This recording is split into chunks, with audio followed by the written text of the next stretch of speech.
Greetings, I'm Slice, and there seems to be a lot of confusion with who is the main character in Resident Evil 9 Requiem. So today, let's talk about that. Now, first of all, I am not denying Leon S. Kennedy before you go into the comment section and tell me that I am wrong because you've heard a leaker say that Leon's in the game. So, a lot of people, a lot of journalists have had their hands on and played the game already. So they played a 30-minute demo where you play as Grace Ashcroft. She didn't get a single weapon throughout this initial demo, which is the start of the game. Now that doesn't mean she will not get weapons. Grace Ashcroft will be able to wield handguns and other weapons like that, but there are sections where all you have to do is hide or sneak around and throw bottles to distract enemies, mainly in the main intro of the game. Grace works for the FBI. She is a technical analyst and agent. She is the daughter of Alyssa Ashcroft, a journalist introduced in Resident Evil Outbreak, who died under mysterious circumstances at the Renwood Hotel 8 years before the event of Resident Evil Requiem. We can assume that Alyssa Ashcroft passed away sometime after 2017, which is confirmed by an article being written by her inside of Resident Evil 7. So let's read this article, shall we? It is titled, "Over 20 Missing in 2 Years."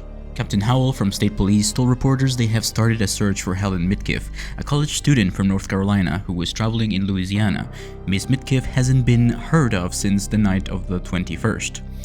Reports of missing persons in South Louisiana have increased dramatically in the past 2 years. The majority of those missing are tourists and vagrants. At least 20 people are thought to have gone missing so far.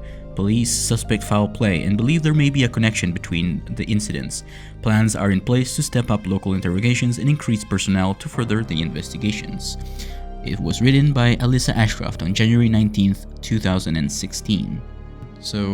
And it is signed by her, so we know she's still around in the time of Ethan Winters' beginning story.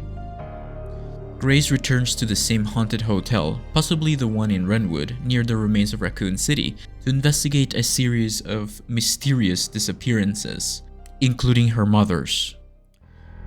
This mission triggers vivid, terrifying flashbacks tied to her childhood trauma. So Grace is not someone who is emotionally all together, so she will be struggling throughout this entire game. But I sense a character arc, but that's just my opinion.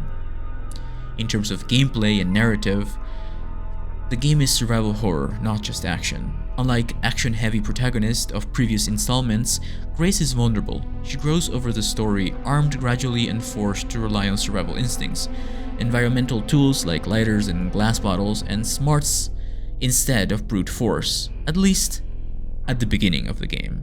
As she progresses, she will probably acquire an array of weapons, as it's customary in Resident Evil games. Requiem introduces a novel gameplay mechanic. Players can seamlessly switch between first person and third person, allowing for versatile engagement with Grace's story and environment, so you'll be able to see Grace and connect a little bit more with her as you play the game in third-person perspective. The devastated, irradiated remains of Raccoon City serve as a backdrop to Grace's investigation, linking her personal journey to the broader legacy of the franchise. As the child of a previous character tied to the saga, Grace bridges old and new. Her investigation into a personal mystery creates a deeply human narrative drive, which is grounded in both dread and familial grief. So she is a character with a lot of depth, so she shouldn't be written off as the scaredy cat who has nothing else to do other than wait for someone to save her, which is another thing that a lot of you guys think is going to happen, that Leon's going to come in and save her. Now, I don't know for sure yet, but everything points at a deeper character arc for Grace Ashcroft, and she is not just a damsel in distress waiting for someone to save her. This is very clear. With Grace leading the way, Requiem signifies a shift towards a more psychological survival horror approach, highlighting the vulnerability, tension, and personal stakes, while building on the action horror legacy of the series. For example, the persistent enemy that is present in the Resident Evil 9 demo this persistent enemy resembles a mutated Alyssa Ashcroft, but that's just my theory. A lot of misinformation is being currently spread saying that Leon S. Kennedy will come in and replace her as one of the characters or as the main character. Well, it is honestly not confirmed whether or not this game will have legacy characters, and specifically Leon S. Kennedy will probably most likely not be a playable character in Resident Evil Requiem, but we don't know for sure yet. Any rumors or anything like that is simply someone guessing, and nothing official should be taken seriously. Now, this may come as a disappointment for a lot of you guys because I know how much you love Leon S. Kennedy, and with the success of Resident Evil 4 Remake, everyone is very excited to see what comes next in Resident Evil 9. Now, a lot of people are saying that Capcom has confirmed that there is a heavily armed second character. Now, let's just debunk this, okay? Nothing has been said about this from the developers. The developers simply described the demo as a hands-off demo. All you have to do is find your way around this particular area of the hotel with no weapons and only bottles to throw. In summary, Grace Ashcroft offers a fresh, emotionally intense lens through which Requiem explores the franchise's themes such as trauma, legacy, and survival. Her vulnerable yet determined presence, rooted in personal loss and professional duty, tees up a story that's psychologically as gripping as it is terrifying, anchoring a new era in the Resident Evil narrative. I personally believe that going back to Raccoon City is the right move for the Resident Evil franchise.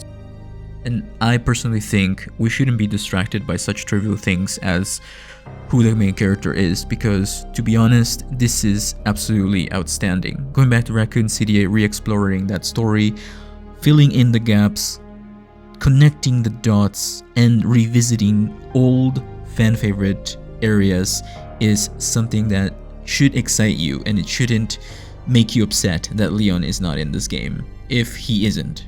Once again, I am not confirming that he's not in this game. I'm nor confirming that he is not the second character.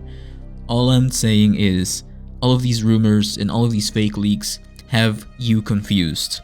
Please only listen to official sources like Capcom, Resident Evil on their social media, and if you want, you can read reputable articles of the people who have actually played this game. I will provide a link in the description to Game Informer's actual article where they go in depth with every single thing they've experienced and every single thing the developers have said, and you will see that no developer has said that there is a heavily armored or heavily armed character or any Leon mentions or any other Easter eggs that you potentially think that are in this game.